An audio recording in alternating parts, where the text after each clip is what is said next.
Bienvenue sur Africa 24 dans cette nouvelle édition du QG Week-end. Au sommaire de l'actualité, marche patriotique au Cameroun ce samedi à Yaoundé.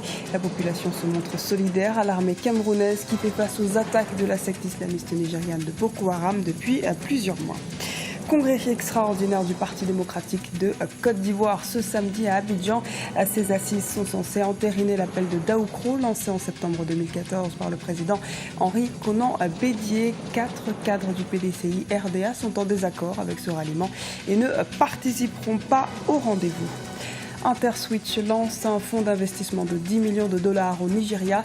Le spécialiste nigérian des systèmes de paiement compte ainsi investir dans plusieurs startups africaines. Le Cameroun dit non aux exactions de Boko Haram. Une manifestation a eu lieu ce samedi en présence de personnalités politiques et de la société civile. L'unité a été le mot d'ordre afin de montrer le soutien aux populations du Nord qui subissent de plein fouet les attaques de Boko Haram. Kekeli Afeto.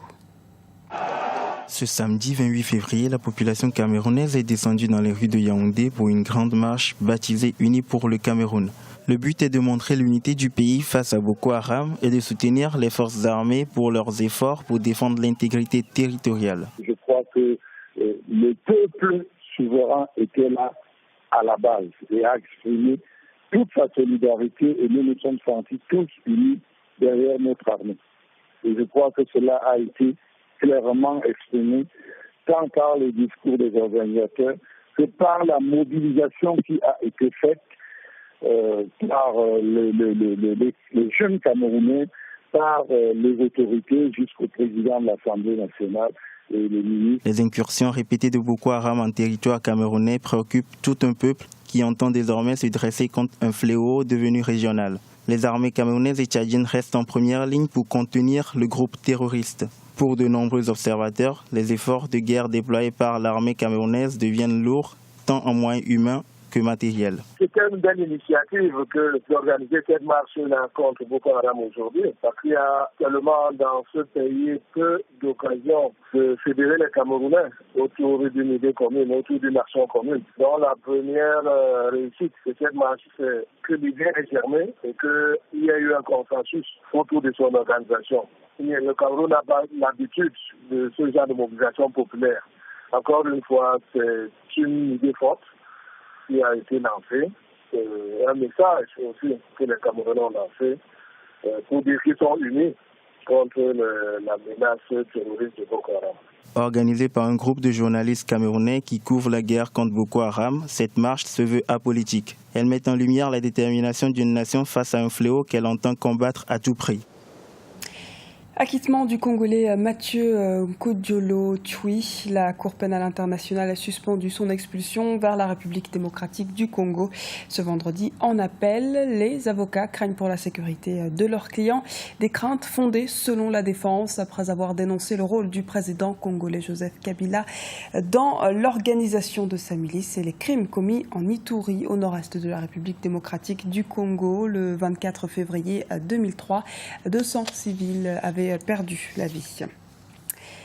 4 frondeurs du PDCI boycottent le 5e congrès extraordinaire du parti. La tension monte au sein du Parti démocratique de Côte d'Ivoire avec cet appel qui entend soutenir le président sortant Alassane Ouattara dès le premier tour du prochain scrutin présidentiel. C'est pourtant ce que demande le président historique du mouvement, Henri Konan Bédié, dans l'appel de Daoukro. Les explications d'Idelette Mirabel-Bissou. La crise se poursuit au sein du Parti démocratique de Côte d'Ivoire, PDCI. 4 candidats à l'investiture pour la présidentielle d'octobre prochain ont décidé de boycotter le congrès extraordinaire convoqué ce samedi. Ces derniers estiment que la décision d'Henri Konan Bédié de faire de l'actuel chef de l'État le candidat du PDCI pour la présidentielle devrait passer par une convention au sein du parti.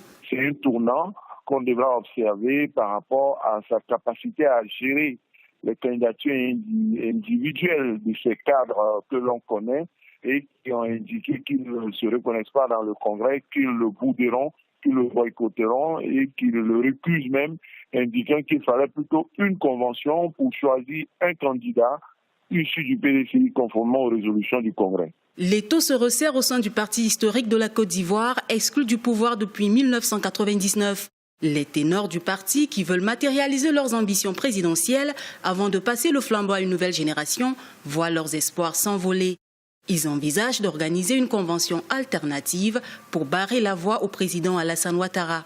Peut-être le problème que le président Bédié n'a peut-être pas et qui n'a pas perçu, le pays s'est exclu du pouvoir depuis 1999. Il y a eu le coup d'État, Guy Robert est resté quelques mois, Laurent Gbagbo, il a fait 10 ans. Le président Ouattara est là, ça fera bientôt 5 ans.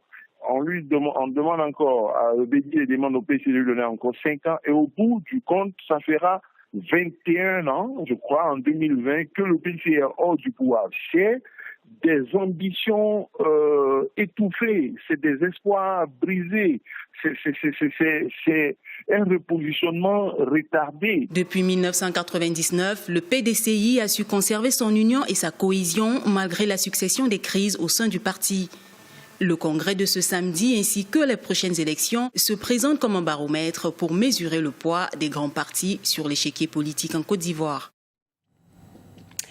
Législatives sous haute surveillance au Lesotho. Ces élections interviennent 6 mois après une tentative de coup d'État.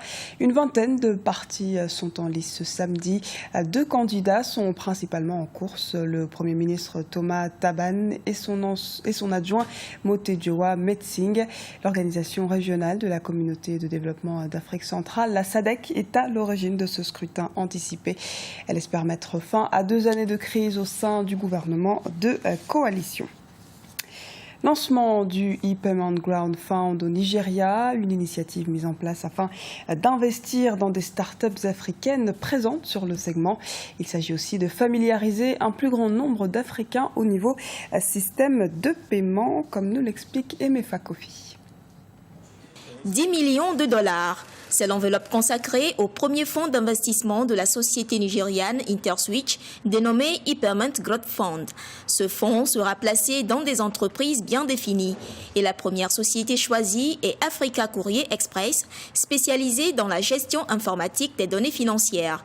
Elle a bénéficié de 850 000 dollars. Nous sommes ravis et très fiers d'avoir été sélectionnés pour le premier investissement du e-Payment Growth Fund.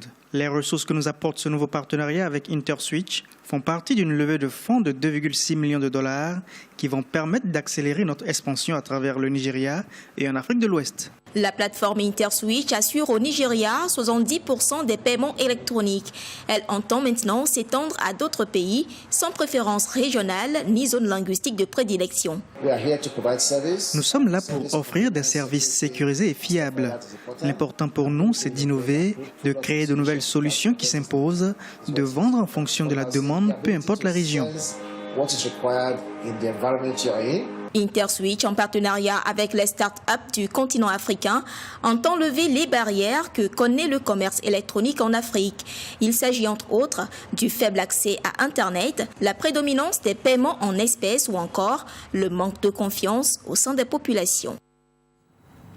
Et avant de clore cette édition, un mot de culture. Le FESPACO, Festival panafricain du cinéma de Ouagadougou, ouvre ses portes au Burkina Faso ce samedi. Les amoureux du 7e art africain vibreront au rythme de ce rendez-vous culturel jusqu'au 7 mars prochain. Fondé en 1969, le FESPACO, un des principaux festivals de cinéma d'Afrique, se tient tous les 2 ans au Burkina Faso. Au moins 12 000 festivaliers, dont 5 000 étrangers, sont attendus pour la 24e édition de cette manifestation. Ce journal a été réalisé par l'ensemble de la rédaction. Merci pour votre fidélité. Dans un instant, une nouvelle édition de l'actualité sur Africa 24.